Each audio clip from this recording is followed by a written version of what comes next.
ഈ പൂവ് എങ്ങനെ എന്റെ പെണ്ണിന്റെ തലയിൽ ചൂടിക്കുക? ആഹാ, ഇന്ന് രണ്ടാളും ഉണ്ടല്ലോ.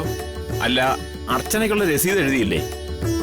ഇല്ല തിരുമേനി, അടിപ്രദക്ഷിണം ചെയ്യണം. നല്ലത്. അടിപ്രദർശനം ആ സമയം തന്നെ തലയിൽ ചൂടാം.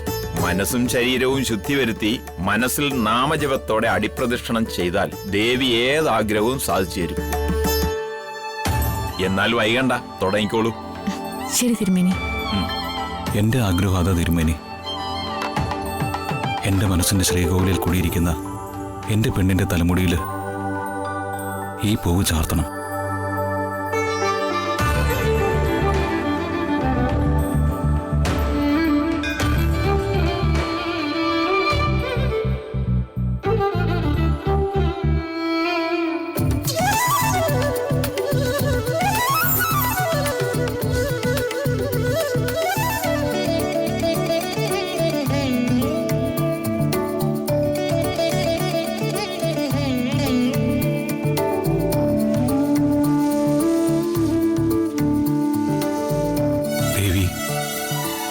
ഒപ്പം വേണമേ. നിന്റെ തിരുനടയിൽ നിന്നാ ഞാൻ എന്റെ പെണ്ണിനെ സ്വന്തമാക്കാനുള്ള പൂ ചാർത്താൻ പോകുന്നത്.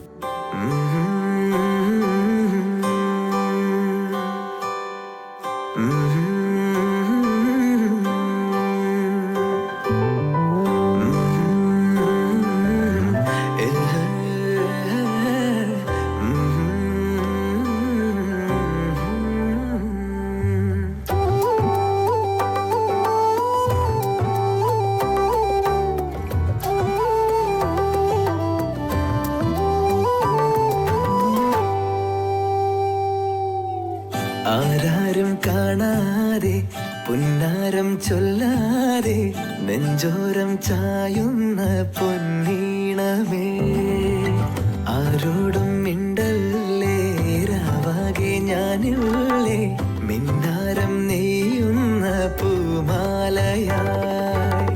നീഹാരപ്പൂമയോരം നാണം നീയല്ലേ പെണ്ണെ, നിന്നോരം മോഹം തേടും നേരമോ, കണ്ണാടി കണ്ണിൽ മിന്നും ദേവി, അവളെ എനിക്ക് വേണം.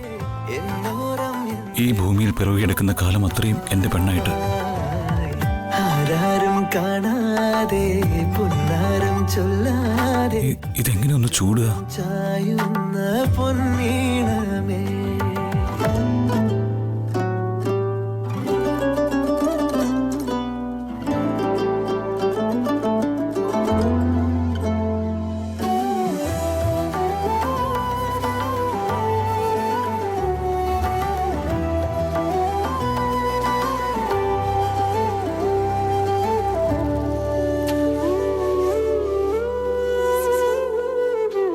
ഏതോ മൗനം കാതിൽ ചൊല്ലും നോവോ നീയോ രാവോ മൂകം തൂമഞ്ഞു പോ രാവിൽ മെല്ലെ ആരോ തേടും പൂവേ നിന്നെ, വിണ്ണോരം പായും മേലെ മോഹക്കൂരുന്നായി ദാഹം ഓരോരോ നോവും നീയൻ സഖിയേ. ആരാരും കാണാനേരം കൺപീലി തുമ്പോ ചൊല്ലി അകലാതെ നീർമിഴിയേ.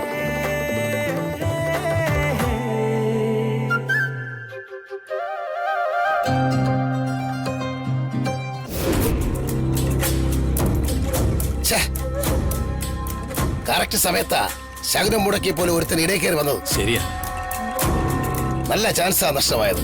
അതെ. ഏതായാലും അമ്പലത്തിൽ പോയവൾ തിരികെ വരുമല്ലോ. തിരികെ വരുമ്പം ചാമ്പികളാം. തൽക്കാലം ഞാൻ വണ്ടി അങ്ങോട്ട് ഒതുക്കിയിടാം. അതാ നല്ലത്.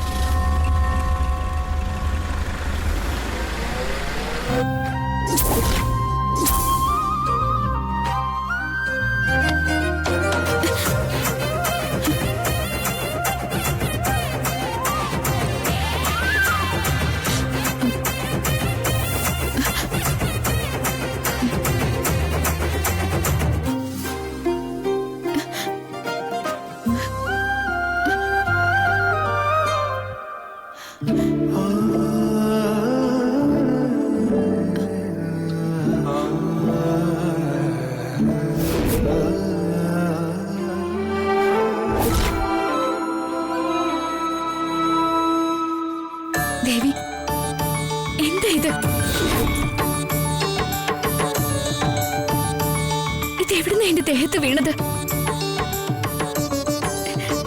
എന്റെ പ്രാർത്ഥന നീ കേട്ടോ?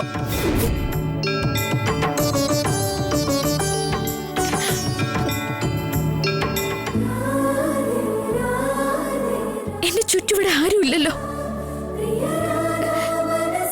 അപ്പോ ഇത് നീ തന്നെ എനിക്ക് തന്നതാണോ? അമ്മേ, മഹാമായേ,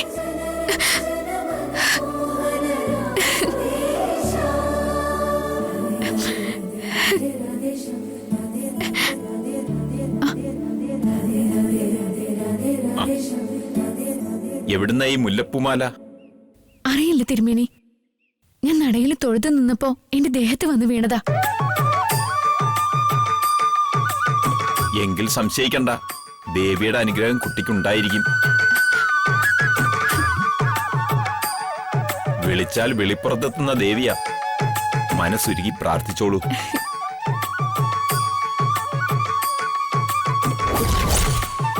എല്ലാ അപകടങ്ങളിൽ നിന്നും രക്ഷിക്കാൻ ഇവിടുത്തെ ജഗദാംബിക നിന്നോടൊപ്പം ഉണ്ടാവും. ഈ പൂമാല തലയിൽ തന്നെ ചൂടിക്കോളൂ. കനവിൽ തിരയും പ്രണയാമൃതം തൂവും പുതുമഴയായി പെയ്തു നെഞ്ചും മനസ്സിൽ പടരും ശ്രീരാഗമായി നാദം പുതിയൊരു കൊഞ്ചലായി ചേരും.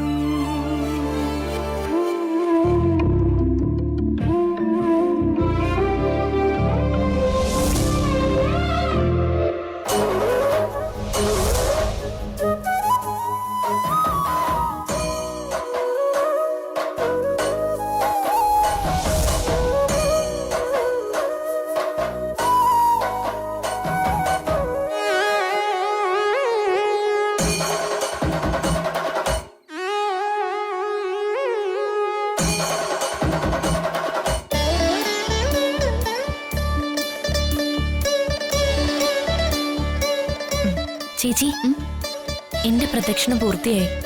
ഇനി നമുക്ക് പോവാം. പോവാം.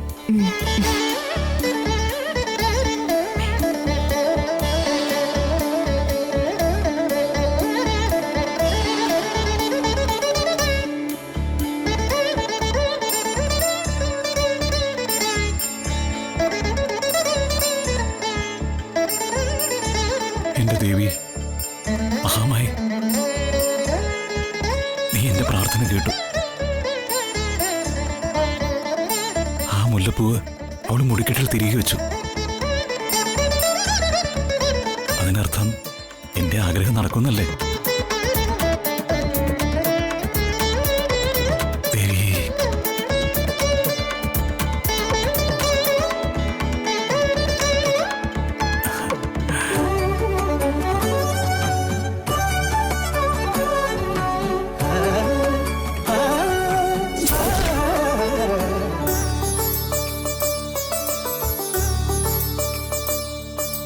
ചേച്ചി, ഞാനൊരു ഓട്ടോ വിളിച്ചിട്ട് വരാം. എനിക്ക് നടന്നു പോവാൻ വയ്യ. അയ്യോ, ഈ പെണ്ണിന്റെ ഒരു കാര്യം.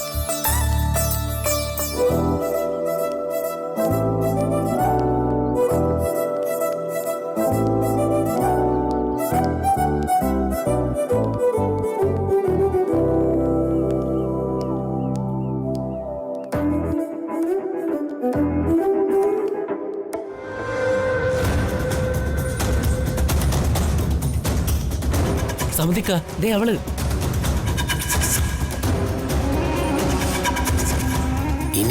ഇനി വൈകണ്ട, ഇപ്പൊ തടിക്കളയാം. അതെ.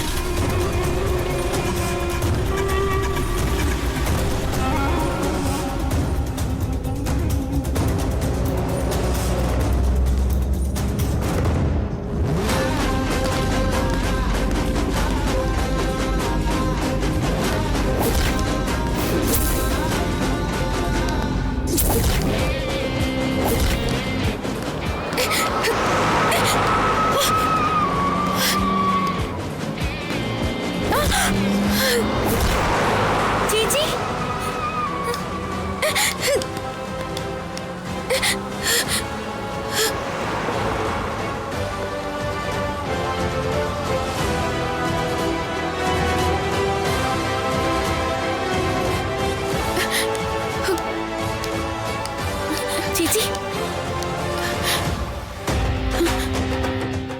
പറ്റിയോ?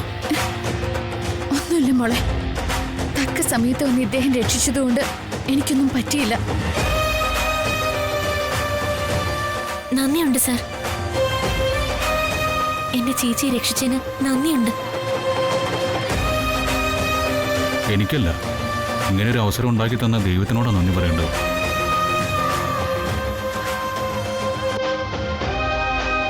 ദേവിയാണ് എന്നെ കൃത്യസമയത്തോടെ എത്തിച്ചത്. നന്ദിയുണ്ട്.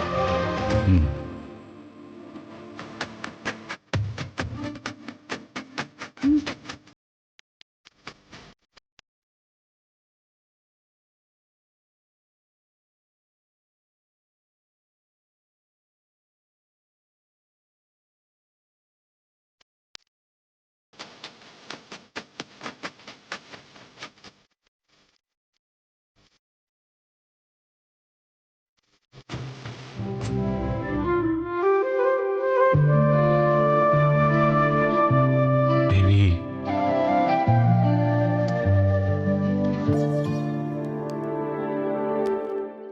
ഛേ, വീണ്ടും മിസ്സായി. അതെ, ആ മറ്റവൻ തന്നെ. ഛേ, ഞാനിനി കുറുപ്പ് സാറിനോട് എന്ത് പറയും?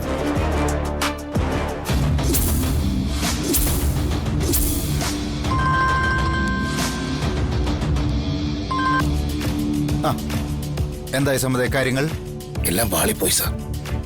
എന്ന് വെച്ചാ ഹെൽമറ്റ് വെച്ച ഏതോ ഒരുത്തൻ ബൈക്കിൽ വന്ന് വഴിയിൽ തടസ്സം വെച്ചു. അവൾ കഷ്ടിച്ച് രക്ഷപ്പെട്ടു. നിന്നെ ആരാണ് കൊട്ടേഷൻ സമ്മതം വിളിക്കുന്നേ? കുറുപ്പ് സാറേ, ആദ്യ ചാൻസാണ് നഷ്ടമായത്. അതുകൊണ്ട് സമ്മതി തോറ്റു അർത്ഥമാക്കരുത്. ഏതോ ഒരു രക്ഷകൻ അവളുടെ പിറകിലുണ്ടെന്ന് എനിക്ക് തോന്നുന്നു. ഇന്ന് രണ്ടാമത്തെ പ്രാവശ്യമാണ് അവൾ മരണത്തിന്റെ മുന്നിൽ നിന്ന് രക്ഷപ്പെടുന്നത്.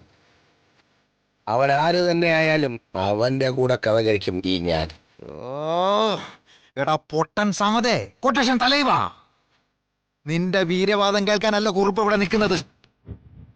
ആ വാന്ത പാർട്ടി സെക്രട്ടറി പ്രത്യേകം പറഞ്ഞതുകൊണ്ടാ നിന്നെ ഈ നാറിയ പണി ഞാൻ ഏൽപ്പിച്ചത്. അയാളുടെ വിശ്വസ്തനാ. ഒരു കാര്യം ഏൽപ്പിച്ച ഉടനെ അങ്ങ് മലത്തിക്കളയും എന്നൊക്കെ വീരവാദം മുഴക്കിയതുകൊണ്ടാ. പറഞ്ഞ പണി ചെവി അറിയാതെ ചെയ്ത പറഞ്ഞ പണം. മനസ്സിലായോ? ഇല്ലേ, നിന്നെ തട്ടാനുള്ള കൊട്ടേഷൻ നിന്റെ ഓപ്പോസിറ്റ് ഗാങ്ങിനെ ഞാൻ കൊടുക്കും. മനസ്സിലായോ? അവള് ആ വന്ദന ജീവച്ഛവമായിട്ട് കിടക്കണം. എന്ന് വെച്ചാൽ ചാകാതെ ചാകണം. മനസ്സിലായോ? ആ കാര്യം ഞാൻ ഏറ്റു. ഇനി ശുഭകാര്യം പറയാനല്ലാതെ ഇങ്ങോട്ട് വിളിച്ചു പോരുത്. മനസ്സിലായടാ? മനസ്സിലായി സാർ. എങ്ങനെ ഫോൺ കെട്ടി എന്നിട്ട് അവളെ ഫോളോ ചെയ്യടാ. ശരി സാർ. ആ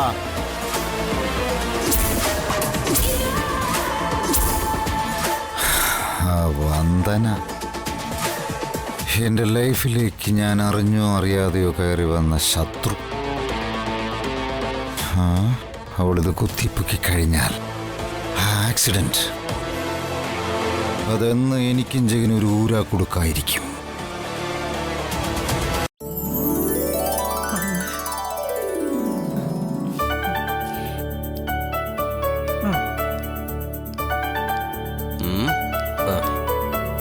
വന്ദനയുടെ ഇതാണ് എനിക്ക് ഇഷ്ടപ്പെടാത്തത്. ഞാനിവിടെ ലീവ് എടുത്ത് നിൽക്ക. ഇനി അവളെ വെയിറ്റ് ചെയ്യണോ? എന്റെ പ്രകാശ, ദൈവദോഷം പറയാതെ അവൾ അമ്പലത്തിൽ പോയിരിക്കുക. ഇപ്പൊ എത്തുമെന്ന് വിളിച്ചു പറഞ്ഞല്ലോ. പ്രകാശ, വളരെ സൂക്ഷിച്ചു വേണം അവരോട് സംസാരിക്കാൻ. കേട്ടോ? അറിയാലോ, നാവിൽ ചതി പുരട്ടിരിക്കുന്നവരാ അവര്. നാവൊന്ന് പിഴച്ച 4 കേസാക്കാൻ കഴിവുള്ള ആ സാഗറിനെ പ്രത്യേകം സൂക്ഷിക്കണം.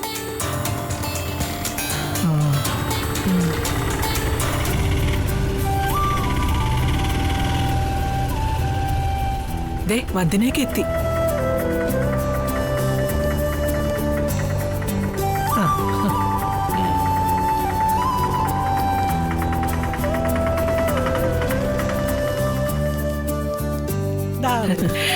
ഇനി താമസിക്കണ്ട, നമുക്കിറങ്ങാം.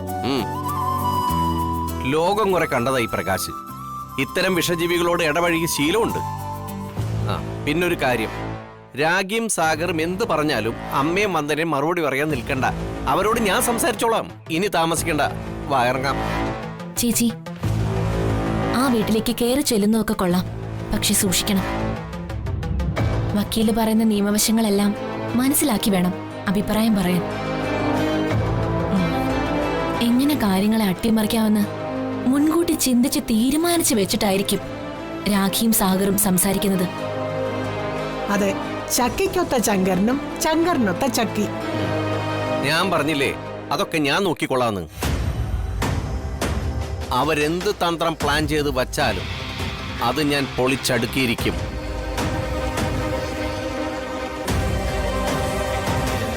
കൈ നനയാതെ മീൻ പിടിക്കുന്ന രീതിയില്ലേ, അതാ പ്രകാശ് ഇറക്കാൻ പോകുന്നത്. വന്ദനയ്ക്ക് ഒരു ദോഷവും വരാതെ ഇവളുടെ ഭാവി ഭദ്രമാക്കാനുള്ള വഴിയാ ഈ ഞാൻ വെട്ടുന്നത്. കൊള്ളാം. എടാ, നീ ഉദ്ദേശിക്കുന്ന പുള്ളികളല്ല അവര്, തന്ത്രശാലികളാ. നീ അവിടെ ചെല്ലുമ്പോ നിന്നെ കൊടുക്കാൻ അവര് പത്മവ്യൂഹം ഒരുക്കി വെച്ചിരിക്കുകയായിരിക്കും. അച്ഛമ്മേ, വന്ദനയെ വെച്ച് അവരൊരുക്കി വെച്ചിരിക്കുന്ന പത്മവ്യൂഹം മൊത്തത്തിൽ ഇങ്ങ് പർച്ചേസ് ചെയ്യാൻ പോവാ ഞാൻ. സമ്പത്ത്, അതായിരിക്കും എന്റെ ലക്ഷ്യം. എടാ മോനെ, തൽക്കാലം തലയിരിക്കുമ്പോ വാലാട്ടണ്ട കേട്ടോ. ചന്ദ്രിക അവരോട് സംസാരിക്കും. ഇവളാകുമ്പോ അതിന്റെ തഞ്ചത്തിന് കാര്യങ്ങളൊക്കെ അവതരിപ്പിക്കും. ഇവള് പറയുന്നത് പോലെ നിങ്ങൾ കേട്ടാ മതി. അച്ഛമ്മേ, ഇത് നിയമവശങ്ങളാണ്, അല്ലാതെ അടുക്കളയിൽ സാമ്പാറും പുളിശ്ശേരി ഉണ്ടാക്കുന്ന പോലെയല്ല. കാര്യങ്ങൾ അതിന്റെ വരും വരായികൾ അറിഞ്ഞ് സംസാരിക്കാൻ പറ്റണം. അതിനുള്ള അറിവും വിദ്യാഭ്യാസവും ഒക്കെ ഈ വീട്ടിൽ എനിക്കാ ഉള്ളത്. നിന്റെ വിവരത്തെക്കുറിച്ച് ഇവിടെ ഞങ്ങൾക്കെല്ലാം നല്ലപോലെ അറിയാം. എന്റെ മരുമോളുടെ വിവരവും ബോധവും എന്താണെന്ന് എന്റെ കൊച്ചുമോൻ അറിയാൻ പോകുന്നതേ ഉള്ളൂ. എന്താ അമ്മ ഇതൊക്കെ? അല്ല പിന്നെ. പ്രകാശ, നമുക്ക് പോയിട്ട് വരാം. അമ്മേ, ഞാനും കൂടി വന്നാ വന്ദനേച്ചിക്ക് ഒരു കൂട്ടായനെ. ഞാനും കൂടി വരട്ടെ? മോളെ വേണ്ട, കുടുംബ സംഗമത്തിനല്ല പോകുന്നത്, കോടതി വ്യവഹാരത്തിന്. വർഷമോളെ, മോള് കല്യാണം ഉറപ്പിച്ചു വെച്ചിരിക്കുന്ന ഒരു പെണ്ണ. അമ്പലത്തിലേക്കല്ലാതെ വേറെ എങ്ങോട്ടും പോകണ്ട. ഇപ്പൊ അമ്പലത്തിൽ നിന്ന് വന്നതല്ലേ ഉള്ളു, അവിടെ നിക്കേ. എന്നാ പിന്നെ പോയിട്ട് വാടാ. അമ്മേ, ചെല്ല് ചെല്ല് ചെല്ല്. സൂക്ഷിച്ചു പോയിട്ട് വാ. സൂക്ഷിച്ചു പോണേ. പോയിട്ട് വാ.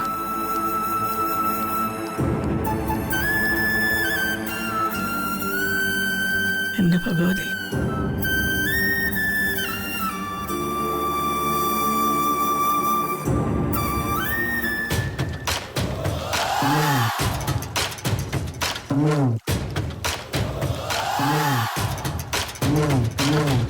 വാ, ഇരിക്കേ.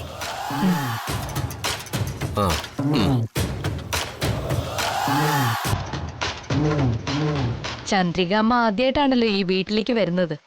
കുടിക്കാൻ എന്തെങ്കിലും എടുക്കട്ടെ? ഒന്നും വേണ്ട. അല്ലെങ്കിലും സൽക്കാരം സ്വീകരിക്കാൻ പറ്റിയൊരു വീട്. രാജീവന്റെ വിൽപത്രത്തെ പറ്റി പറയുമ്പോ വല കെട്ടി ഇരയെ വിഴുങ്ങാനിരിക്കുന്ന ഒരു ചിലന്തിയുടെ ചിത്രം എനിക്ക് ഓർമ്മ വരുന്നത്.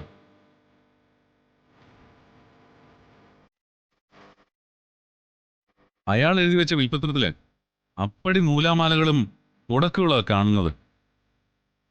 അതുകൊണ്ടാണല്ലോ ആട്ടി പുറത്താക്കി ചാണകവെള്ളം കുടയേണ്ടവരുടെ മുമ്പില് ഓച്ചാനിച്ച് നിൽക്കേണ്ട ഗതികൾ ഞങ്ങൾക്ക് ഉണ്ടായത്.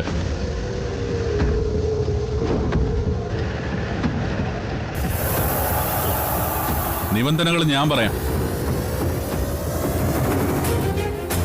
വന്ദനയ്ക്ക് വിൽപത്രത്തിൽ അനുവദിച്ചിരിക്കുന്ന അവകാശങ്ങളൊക്കെ ഇവള് പൂർണ്ണമായി മറക്കണം. അതിന് എത്ര ലക്ഷം രൂപയാ ഞങ്ങൾ തരേണ്ടത്?